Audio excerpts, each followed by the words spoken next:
Filipenses 1, abra aí a sua Bíblia em Filipenses 1, nós vamos hoje, pela graça do Senhor, chegar, se Deus quiser, até o capítulo 2, no versículo 4.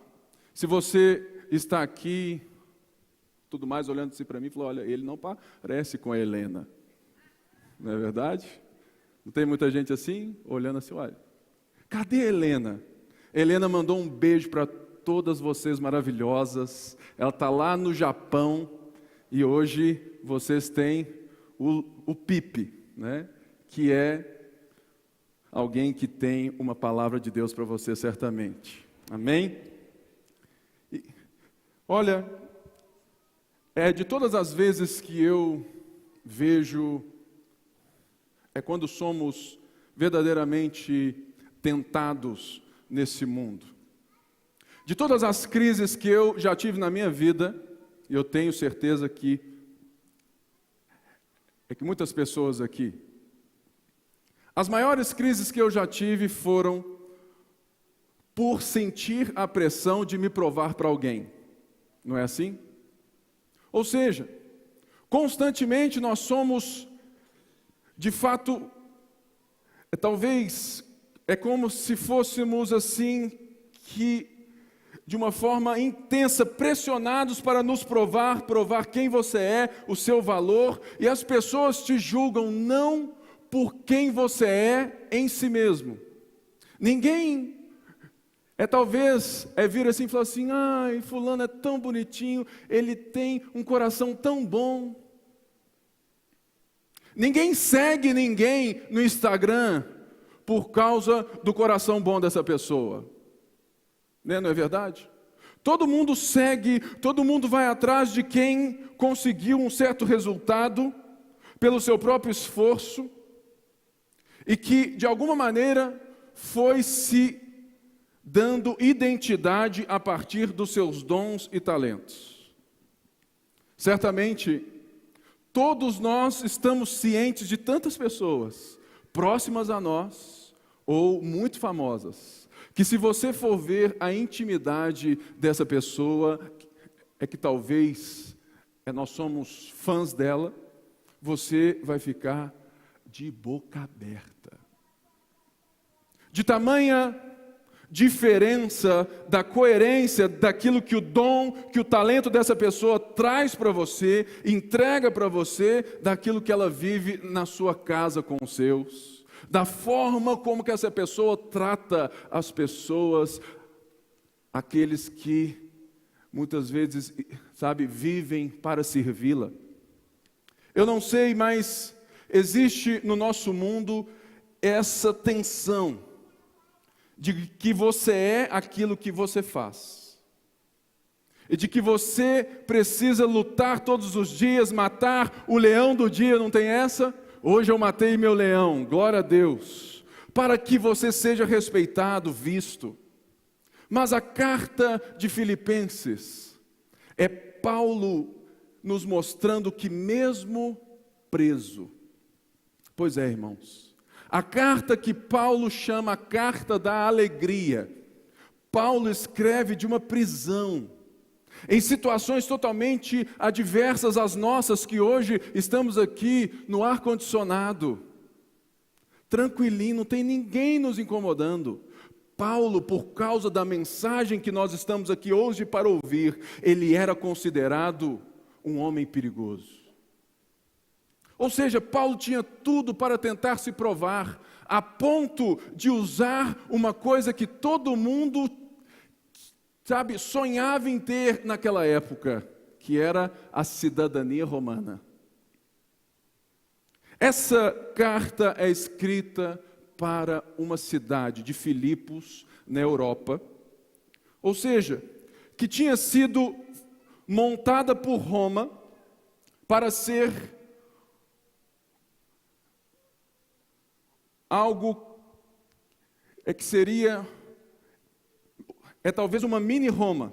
Todos os valores romanos, as culturas, as roupas, todas as falas, todas as coisas estavam sendo valorizadas porque Roma era a detentora do poder. E naquela cidade havia um povo que tinha sido salvo como eu e você por Jesus Cristo. Mas naquela época, o Império Romano exigia das pessoas que eles adorassem a César. César era o imperador do negócio. E além de ter certeza que César mandava em tudo, não era somente isso. As pessoas tinham que reconhecer que César era Senhor. É a mesma coisa que hoje, você aqui, neste momento, as fechas, sabe, tudo se fecha aqui, entra um exército e diga: quem aqui negar Jesus como Senhor, pode ir embora.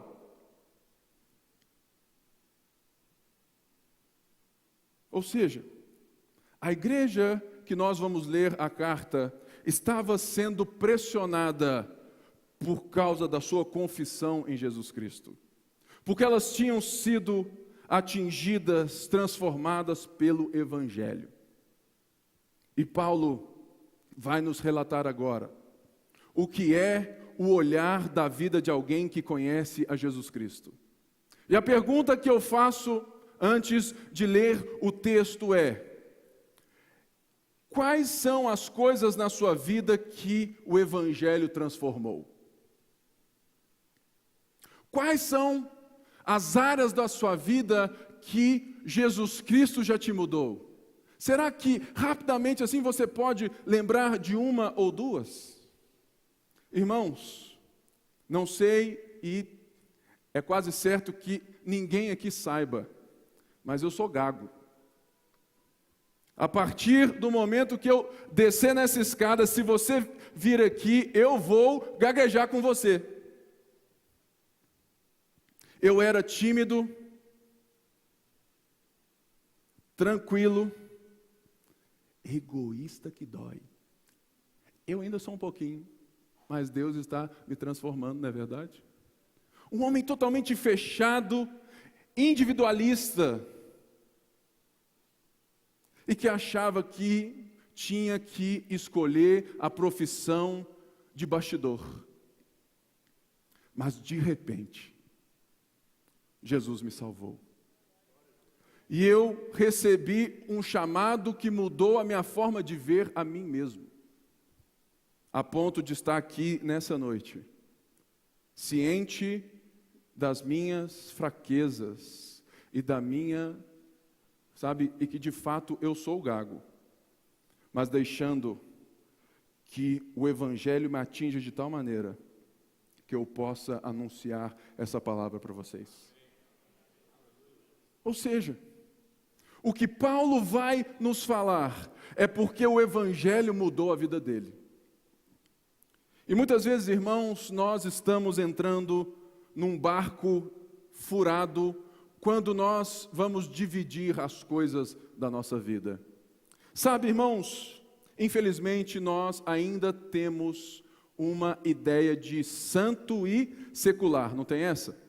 Meu trabalho secular é ser advogado. O santo é tocar na igreja. E você não dá sentido de Jesus Cristo ao que você faz de segunda a sábado. Aonde parece que você departamentalizou a sua vida de tal maneira que Jesus não coordena toda ela. E o que Paulo vai dizer a essa igreja, que estava com saudade de Paulo, que estava investindo na vida de Paulo, é que ele tinha um olhar diferente para o mundo e que o Evangelho precisa abrir todos os nossos olhos nessa noite. Vamos ler aí a partir do verso 21 até o 26 agora. Porque para mim o viver é Cristo e o morrer é lucro. Caso continue vivendo no corpo, terei fruto do meu trabalho e já não sei o que escolher. Estou pressionado dos dois lados, desejo partir e estar com Cristo, o que é muito melhor. Contudo, é mais necessário por causa de vocês que eu permaneça no corpo. Convencido disso, sei que vou permanecer e continuar com todos vocês para o seu progresso e alegria na fé, a fim de que pela minha presença, outra vez, a exultação de vocês em Cristo Jesus transborde por minha causa. Irmãos, Paulo está aqui deixando muito claro que a morte havia sido transformada na vida dele e que ele não mais tinha medo da morte. Logo, o fato dele ter a chance de morrer era uma escolha que ele estava balançado. Quantos aqui falou assim, puxa vida, eu estou balançado para morrer? Ninguém, estou balançado porque eu quero morrer porque eu vou estar com o meu Senhor. E Paulo traz isso como se fosse um sentimento próprio, que ele está balançado, mas que por aquilo que Deus fez na vida dele. Olha o que Paulo diz, olha, eu estou tendendo em ficar mais com vocês, porque vocês precisam de mim e eu quero ajudá-los a crescer em Jesus Cristo. Ou seja, se Paulo estivesse sendo totalmente egoísta na sua fé com Jesus, ele falava assim, opa, pode cortar minha cabeça que eu estou indo embora. É isso, irmãos. Mas ele fala assim, olha, porque o viver é Cristo. De qual maneira? Quando Cristo vive em nós, a nossa vida se torna parecida com a dele, logo eu estou andando para encontrar com mais pessoas, para que elas sejam mais parecidas com Jesus, logo elas vão andar com Jesus para outras pessoas, para serem mais parecidas com Ele. Será que, irmãos, que nós temos essa maturidade na fé? Que Paulo diz, olha, eu estou convencido de que permanecer com vocês trará progresso para a fé de vocês, por amor de vós. Ou seja, na visão do futuro de Paulo, ele consegue determinar o presente das pessoas.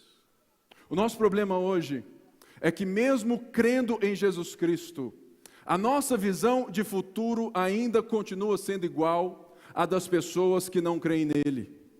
Porque nós não temos esse olhar para a vida a partir de Jesus Cristo, que engloba todas as áreas, aonde eu sei que agora, o que Paulo fala em Gálatas 2:20, já não sou mais eu quem vivo, mas Cristo vive em mim, e a vida que agora eu vivo, vivo pela fé no Filho de Deus que me amou e se entregou por mim. E é isso que Paulo traz. Por quê? Porque ele entende que no olhar do reino de Deus, dos filhos de Deus, do povo de Deus, o amor não é o contrário do ódio. Espera aí, Pepe, fala de novo. O amor não é o contrário do ódio. O contrário do amor na Bíblia é o orgulho, é o egoísmo. Logo, Paulo, mesmo tendo o próprio Senhor Jesus Cristo para estar com ele, ele se incorpora, ele entende totalmente a missão de Deus na sua vida, o olhar de Jesus Cristo, que ele diz, olha, eu quero estar mais com vocês, porque eu quero amar mais vocês, porque o amor é intencional, eu quero formar Jesus mais em vocês. Será, irmãos, que nós vivemos dessa maneira nas nossas casas? Será que as nossas relações uns com os outros é dessa maneira? Ou seja, a vida de um cristão, ela deve ser intencional. Porque somente quem não tem uma fé, um futuro certo, uma esperança que venceu a morte, que vai viver como se o futuro não estivesse lá, concreto, garantido. Não é o nosso caso, queridos. O nosso caso é que nós temos a certeza de que a nossa esperança, ela não é um talvez, mas é um com certeza, que Jesus irá voltar e nós seremos como Ele é e tudo será restaurado. Logo, o meu viver já não precisa ser para me provar, para que eu conquiste as minhas próprias coisas e mostre para todo mundo, vejam quem eu sou. Não. O meu viver é cada vez amar intencionalmente as pessoas, a partir daquilo que Cristo fez por mim e daquilo que eu entendo que transformou minha vida inteira, o Evangelho. O que o Evangelho já transformou na sua vida? E Paulo, ele diz assim no versículo 27. Aí vamos ler. Não importa o que aconteça, ou seja, se ele vai ser solto ou não, exerçam a sua cidadania de maneira digna do Evangelho de Cristo, para que assim, quer eu vá e os veja, quer apenas ouça a seu respeito em minha ausência, fique eu sabendo que vocês permanecem firmes num só espírito, lutando unânimes pela fé evangélica, sem de forma alguma deixar-se intimidar por aqueles que se opõem a vocês. Para eles isso é sinal de destruição, mas para vocês de salvação, isso da parte de Deus, pois a vocês foi dado o privilégio de não apenas crer em Cristo, mas também sofrer por Ele, já que estão passando pelo mesmo combate que me viram enfrentar, e agora ouvem que ainda enfrento. Se você tiver na sua vida que ter um versículo para a sua história, Filipenses 1, 27, você tem que saber de cor e salteado, saber de coração, porque esse versículo norteia não só toda a carta, mas deve nortear toda a nossa vida. O que Paulo está dizendo aqui é muito forte, porque nós temos dados sobre aquela época que eu quero te passar, que vão lhe dar um entendimento muito mais profundo do que somente ler aí. Como a cidade de Filipos era totalmente romana, o fato de termos na própria igreja muitos cidadãos romanos, isso era um status. Ou seja, todo cidadão romano tinha o privilégio de viver aonde estivesse como um cidadão romano. É a mesma coisa que você ter um passaporte aonde você não precisa de visto para lugar nenhum e todos batem palmas quando você entra. Bem-vindo, você vem de uma nação respeitada. Ou seja, Paulo está dizendo a um povo que supervalorizava uma cidadania desse mundo, ele está dizendo assim, olha, assim como a cidade de Filipos é colônia de Roma, vocês agora que têm um outro Senhor, que não é César, mas é o Senhor Jesus Cristo, vocês agora devem viver de maneira digna como colonos dessa nova cidadania. Não é apenas algo simples, mas é um tapinha na cara, uma exortação de leve. Fala assim, olha, vocês que estão valorizando coisas demais desse mundo, entendam, a vida digna do Evangelho é como você que entende que você já não faz parte da ordem desse mundo corrompido pelo pecado. Você já não faz parte dos valores deste mundo, você já não valoriza as coisas que esse mundo valoriza.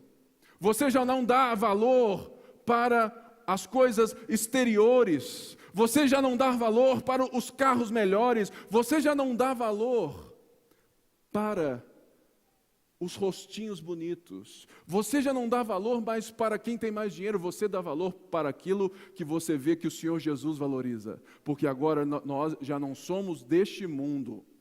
Neste mundo, de qual forma? Na forma do mundo que foi afetado pelo pecado, no qual Paulo diz em Romanos 8 que toda a criação geme na expectativa da revelação dos filhos de Deus. E como que os filhos de Deus irão se revelar? Se portando como verdadeiros cidadãos numa terra onde só existe a busca pelo meu e pelo meu. E Paulo diz assim, olha, a fé que vocês abraçaram, a fé em Jesus Cristo que une vocês, ou seja, irmãos, a fé que te trouxe até aqui, se foi ela que de fato te trouxe até o culto hoje, essa fé que você professa você deve ter coerência com a sua vida. A palavra é coerência. Paulo diz, olha, que a vida de você seja coerente com os valores deste novo reino que vocês pertencem. Que a vida de você seja um exemplo de um rei que veio, fez, morreu, te salvou, te trouxe a vida novamente, foi para o Pai, lhe enviou o Espírito Santo para que ele seja formado no seu caráter.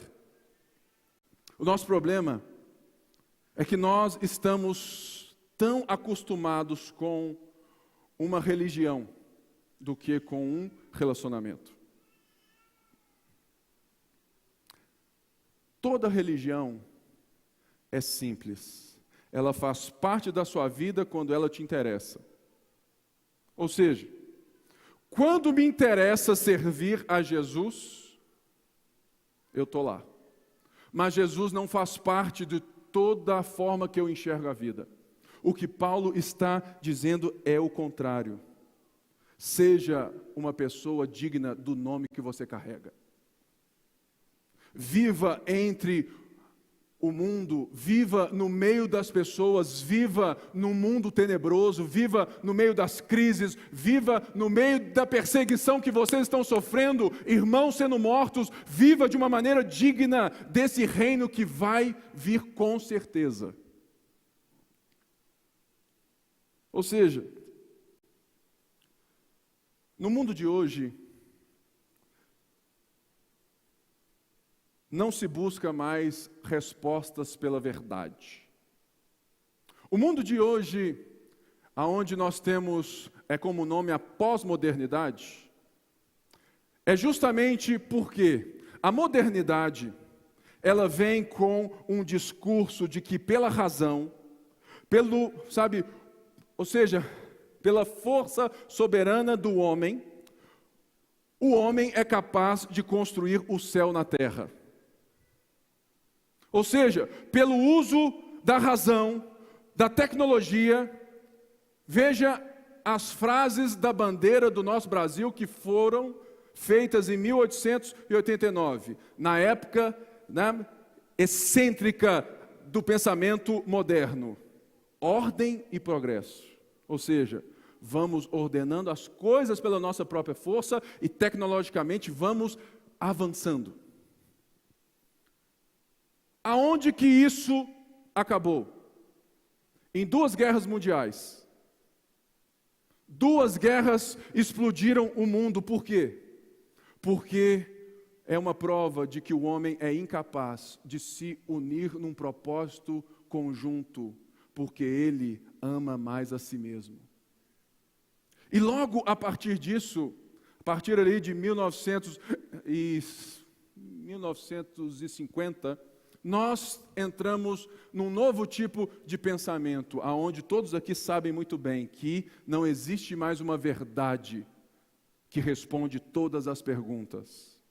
Tudo é relativo, não tem essa? Ah, não, isso é relativo. Ou seja, o mundo de hoje não quer ouvir da nossa boca que Jesus é a resposta, se ele não ver nas nossas vidas que Jesus é verdadeiro. Porque o mundo de hoje não acredita que existam verdades como o cristianismo, que respondem todas as questões existenciais da vida. Quem é Deus? O que criou todas as coisas? Por que está tudo errado? O que é certo e errado? O mundo de hoje diz, olha, eu sou o dono da minha própria história e o que é verdade para mim é o que me faz feliz. Não é assim? O que importa é ser feliz. Aí você vai, mas eu só quero é ser feliz. Não é essa? Por quê? É isso, irmãos, que nós estamos atrás, que o mundo está indo atrás, é querer ser feliz. Não importa a escolha, porque não existe mais verdade. E a pergunta é, como que Paulo, há séculos atrás, demonstra algo que era relevante na vida daquela época e muito mais, hoje? As pessoas verão que Jesus é de fato quem ele diz que ele é, que o Evangelho é a boa nova para a salvação de todo aquele que crê, quando nós passarmos a viver uma vida digna de quem Jesus é. Irmãos, no Brasil hoje, a cada 3 evangélicos, um é desviado. Por quê? Porque provavelmente não lhe foi anunciado o evangelho, senão o evangelho moralista. Por quê? Porque quando Paulo fala sobre nos portar, Paulo não está dizendo que, se você fizer isso, se você, não bebe, não fuma, não faz isso, não faz aquilo, Deus vai te aceitar. Paulo não está falando isso, porque se você ler a carta inteira, Paulo, anteriormente a esse versículo, ele apresenta doutrina. Ele apresenta o fundamento que Jesus fez na nossa vida, que vai ser um lastro para a forma que você vive. Não é o que você faz que faz com que Deus te aceite. É o que Deus fez por você que faz com que Deus te aceite. E nós vamos viver de forma digna porque nós estamos maravilhados pelo teu amor por nós. É diferente, irmãos. Ou seja, existem pessoas que digam, que falam assim, doutrina não serve para nada, doutrina divide. Irmãos, se não houver ensino, se não houver palavra, se nós não estivermos reunidos na palavra de Deus, vai haver só divisão. Por quê? Porque o coração do homem é corrupto, é corrompido, e se não existe algo que vem e nos traz um fundamento que é o Evangelho do nosso Senhor Jesus Cristo, nós seremos incapazes de lutarmos pela fé evangélica de maneira unânime. O problema é que nós estamos com preguiça de conhecer a Bíblia. O problema é que nós só queremos um culto que me dê prazer. Nossa, hoje foi... não é assim? Irmãos, que o culto que transforma o caráter, se ele não tem a palavra viva de Deus que penetra na sua alma como uma faca de 2 gumes, que transforma o seu caráter, é só assim, só pela transformação da palavra que nós seremos capazes de sermos colonos do império do nosso Senhor Jesus Cristo, o reino de Deus. E isso para Paulo é motivo de alegria. Paulo estava preso lá rindo, é isso que é viver para Jesus, ou seja, até sofrer, a gente pode sofrer, porque na ótica de Jesus Cristo, de tamanha mensagem que recebemos, o sofrimento é apenas uma leve tribulação, porque nem a morte, nem principados, nem potestades, nada é nada nos separará do amor de Deus. Por isso que Paulo fala, olha, vocês devem permanecer firmes. Firmes no sentido coletivo da vida e não individual somente. O que Paulo explica, eu não sei se você já viu o filme Gladiador. É muito velho, mas é muito bom. Estão todos os homens no meio do Coliseu. Em volta, leões e outros homens para matá-los. Esses homens, eles se unem debaixo do comando de um homem. E eles se fecham nos escudos. Ou seja, eles permaneceram, eles resistiram unânimes. Eles permaneceram firmes até que o ataque externo veio e eles esperaram o tempo certo para defender e para conquistar. O nosso problema, irmãos, é que nós somos tão rápidos a criticar as pessoas que nós perdemos a capacidade de ouvirmos o coração delas e de trazer cura, libertação, amor, porque nós somos um povo que ainda está muito centrado em nós mesmos. E Paulo nos chama a lutarmos unidos para não deixar de forma alguma as pressões do mundo, as coisas que nos oprimem, que concorrem contra nós. Por quê?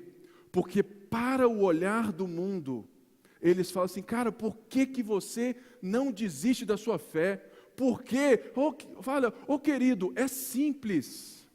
Faz essa mentirinha só no trabalho, a empresa ganha milhões e você vai ganhar milhares. Já pensou? Aquela comissãozinha é só uma mentirinha.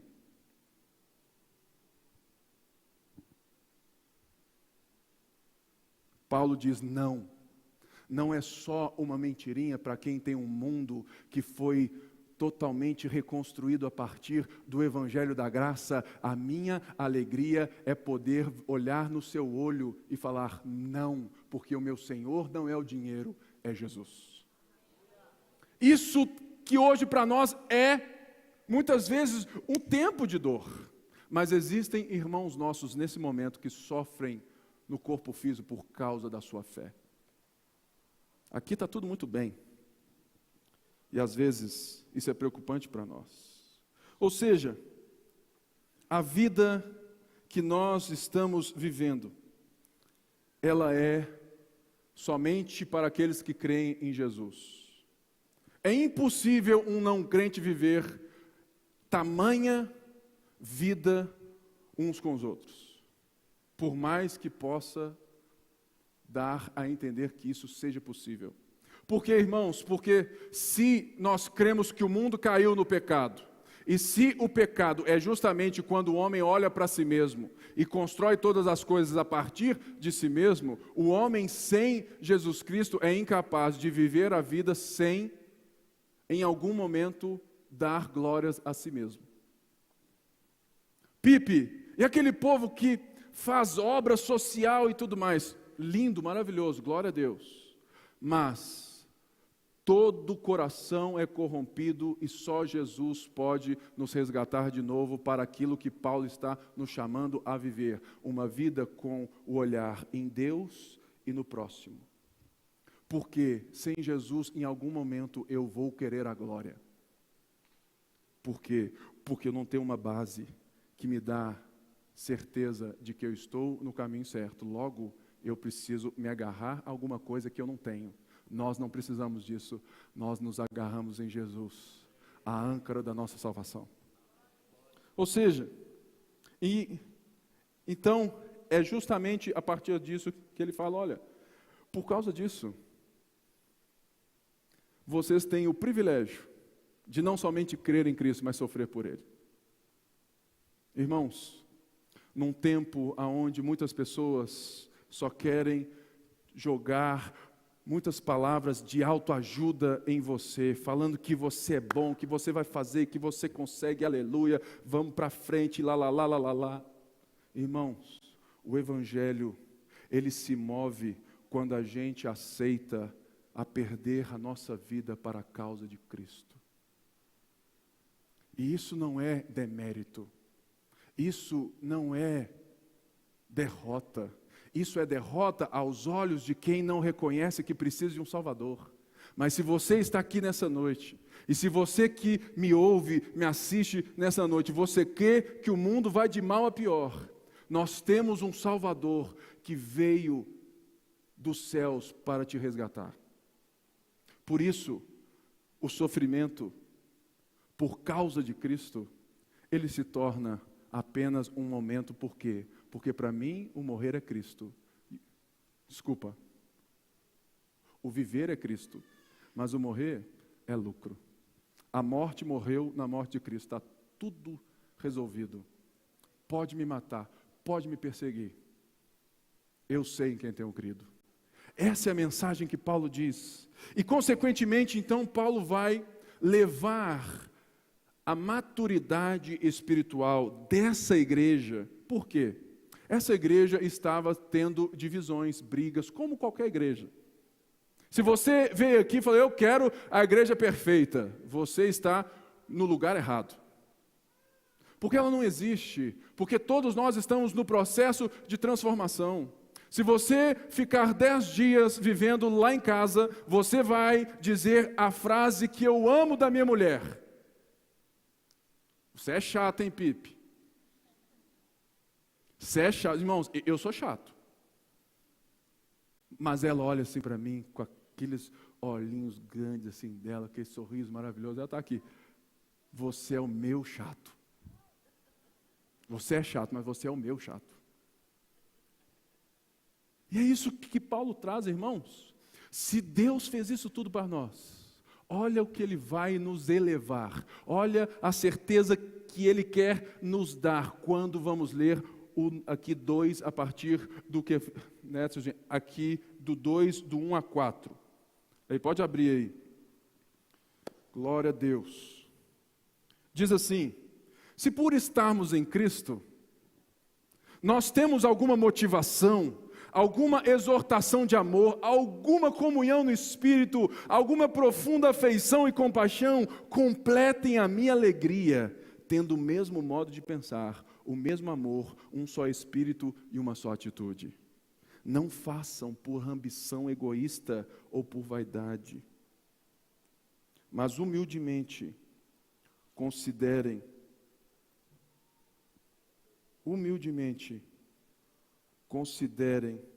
os outros superiores a si mesmos. Cada um cuide não somente dos seus interesses, mas também do interesse dos outros. Ou seja, Paulo então nos deu total visão daquilo que vivemos hoje. O Evangelho nos transformou e o Evangelho está de fato nos levando a viver essa vida de alegria com Jesus Cristo, apesar das crises, apesar da falta de emprego, apesar daquilo que tudo você pode estar vivendo agora. E ele fala assim: olha,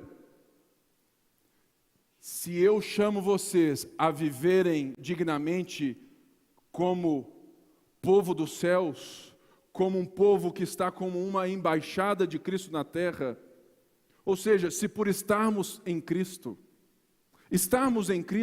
Paulo vai muitas vezes em todas as suas cartas, Paulo usa em Cristo. O em não é só uma coisa simples para nós. O em é que nós estamos imersos, estamos tomados, estamos controlados pela vontade do nosso Senhor Jesus Cristo.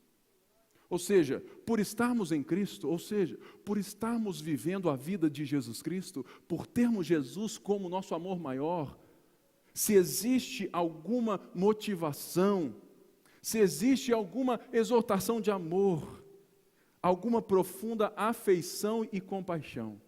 Afeição é sensibilidade. Irmãos, eu era zero sensível, mas em 12 anos de casado, a minha pastora me fez sensível às pessoas. Eu era um xireque perfeito, um homem, um ogro, totalmente grosso, mas Deus usa a convivência com o outro, com a minha esposa, para que eu seja sensível às pessoas.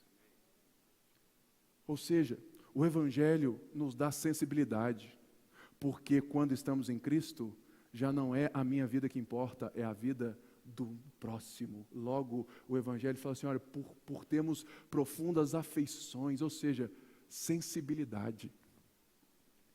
Você é alguém sensível?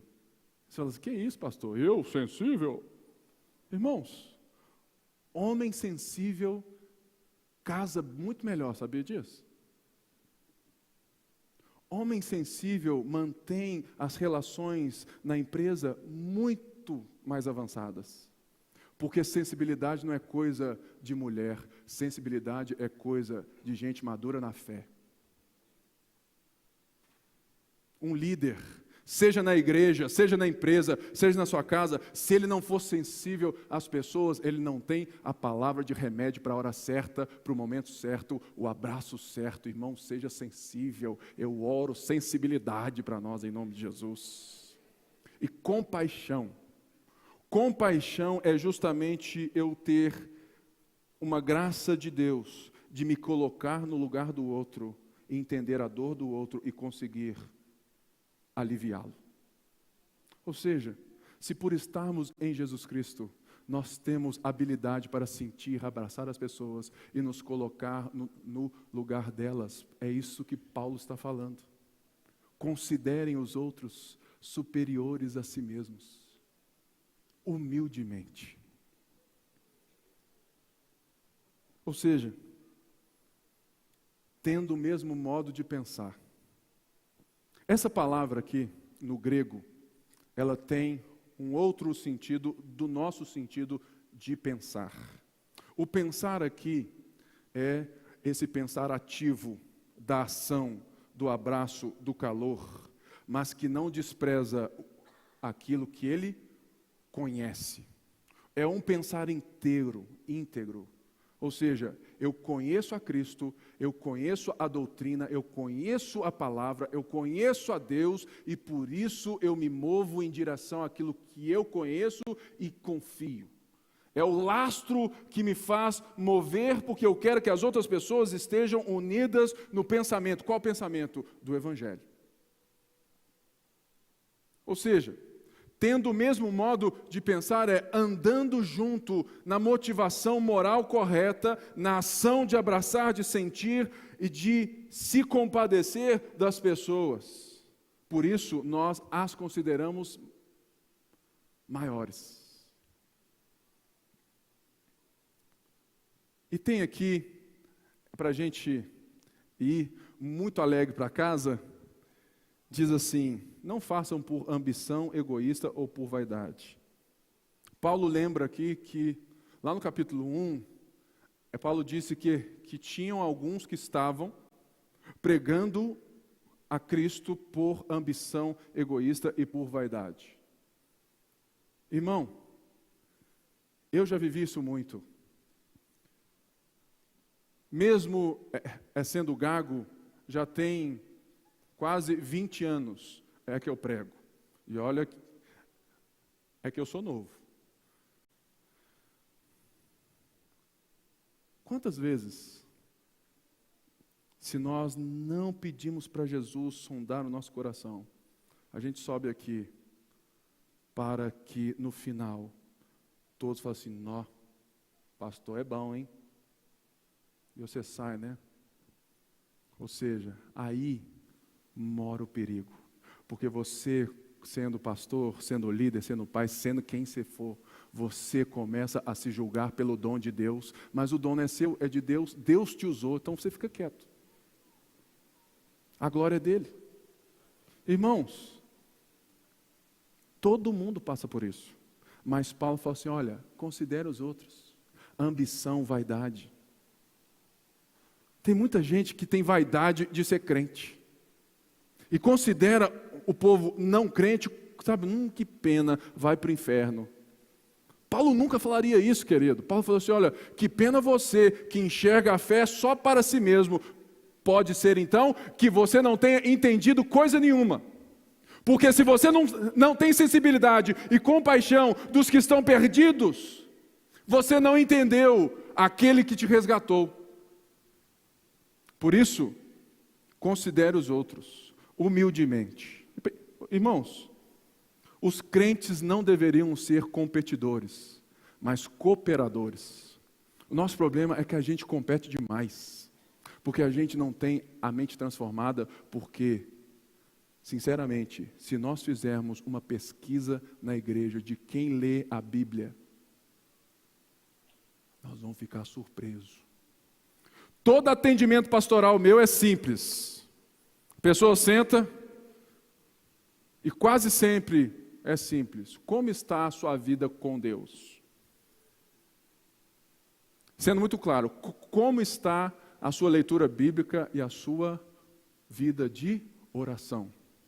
Ah, pastor, você sabe como é que é, né? Não tenho tempo e tudo mais, trabalho demais e tudo mais.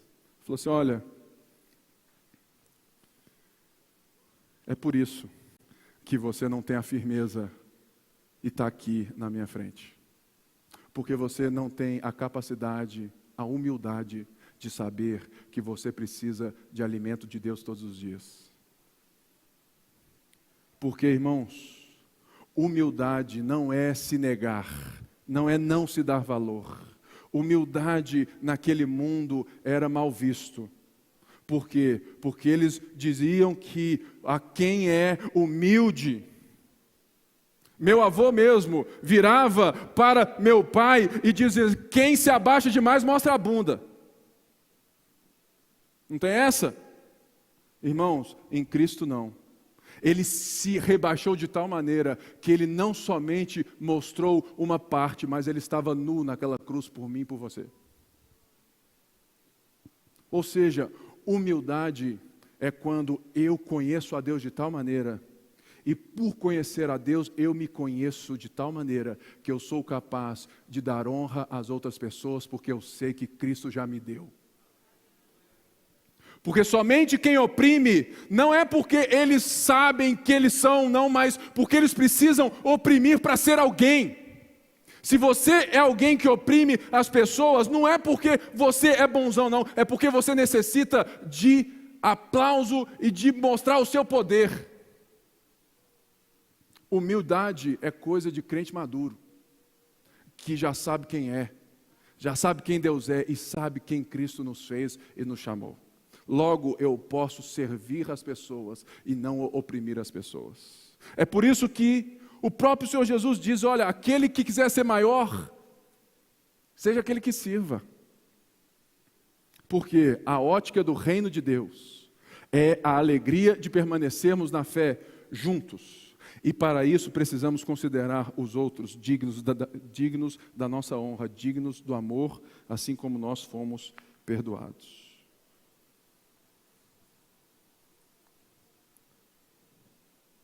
E uma das coisas que eu quero que todos aqui fiquem muito atentos é a maneira como nos comportamos nas redes sociais.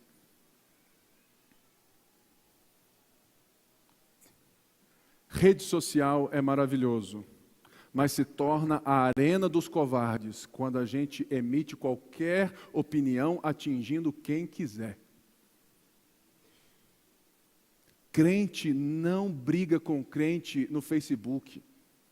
Briga, discute, dialoga num cafezinho na tarde. Não concordo com o pensamento teológico, ok, liga para o seu irmão e conversa com ele. A irmãzinha, filha da fulana de tal, está saindo com um cara não crente e eu vi eles no bar, vou postar. O amor encobre multidão de pecados. Se você ama, você é sensível e tem compaixão e quer ouvir o coração da pessoa e não expô-la ao público. Nós precisamos mudar a maneira como conversamos nas redes sociais. É por isso que tem muito não crente que vira e fala assim, a igreja desses caras aí, dos crentes, querem não, muito obrigado. Por quê? Porque a gente diz ser um povo que a nossa vida muitas vezes não condiz com aquilo que nós estamos dizendo. E eu fecho, de fato, com muito amor a todos vocês que estão aqui e a todos aqueles que estão me vendo ao vivo. Eu oro a Deus nessa noite. Eu oro por cada um nesse templo, olho por cada um em casa, por cada um que me ouve nessa hora e me assiste. Eu oro que Deus faça o volume da nossa vida mais alto que o volume da nossa voz. Peço então é que todos fiquem de pé.